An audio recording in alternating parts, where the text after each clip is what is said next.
आज हम पढ़ने वाले हैं अपव्यू, जिसे इंग्लिश में कहते हैं मैट्राइसेस। मैट्राइसेस प्लूरल फॉर्म है, इसका सिंगुलर फॉर्म होता है मैट्रिक्स। अपव्यू अपव्यू किसे कहते हैं? तो अपव्यू संख्याओं या फलनों का एक आयताकार क्रम विन्यास है।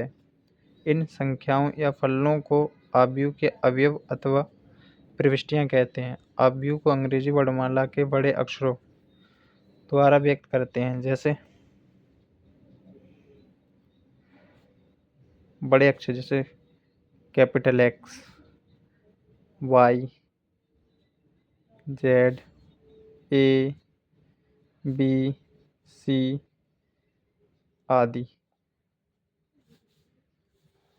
उदाहरण, पहला उदाहरण, इसमें हमारे पास एक अपव्यू है ए। इस अपव्यू में जो अवयव हैं इन्हें प्रविष्टियां या अवयव कहते हैं, 1 2 3 4।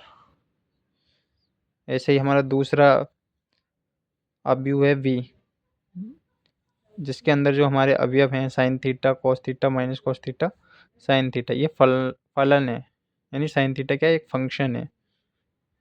ऐसे ही तीसरा हमारा सी, जिसमें क्या है कि 1 5 4 3 2 1 7 9 8 इसके एलिमेंट हैं। डी है हमारा x x x square, 2x, x cube, x square, x की पावर 4। तो यह उदाहरण हैं अपव्यू के। तो इसमें चलिए सीख लेते हैं कि पंक्ति और स्तंभ किसे कहते हैं। पंक्ति,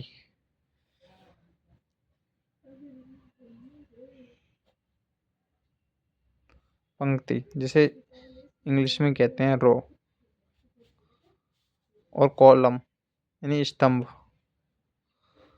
जिसे इंग्लिश में कहा जाता है कॉलम। तो जो अपव्यू में क्षैतिज रेखाएं ये इन्हें कहते हैं पंक्ति, और जो ऊर्ध्वाधर रेखाएं ये इन्हें कहते हैं कॉलम। तो उदाहरण 1 के ए अपव्यू में कितनी पंक्तियां हैं? 2 पंक्तियां कितनी हैं? तो इसको आर बराबर क्या हो गया? 2। और सी कॉलम हमारे कितने? इसमें 2 हैं।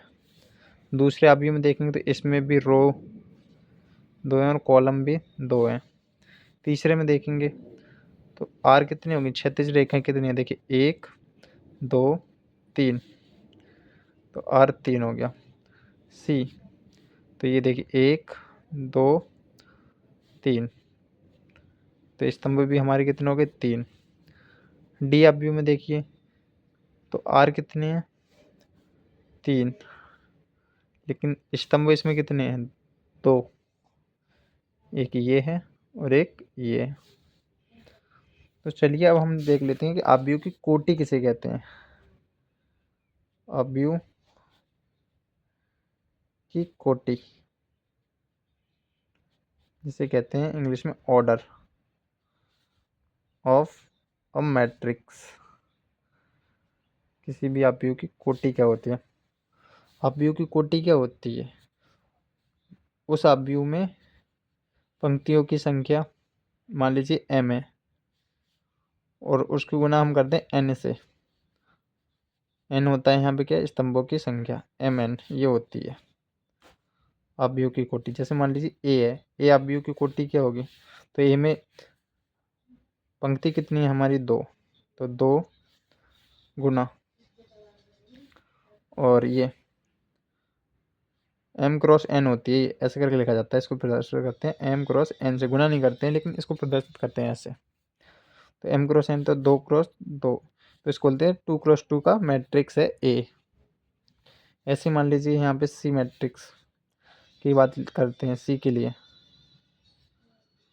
मैट्रिक्स C के लिए आप करेंगे बात, तो क्या है? C में देखिए पंक्ति कितनी है? 3। सबसे पहले पंक्ति लिखते हैं, फिर क्रॉस गुना का चिन्ह लगाते हैं, फिर यहाँ पे लिखते हैं कि स्तंभ कितने हैं। तो इसमें 3, तो ये 3 क्रॉस 3 का क्या है? एक अपव्यू है। तो अपव्यू की कोटि भी आप लोगों ने समझी इस वीडियो में। आगे के वीडियो में हम अपव्यू के प्रकार के बारे में पढ़ेंगे।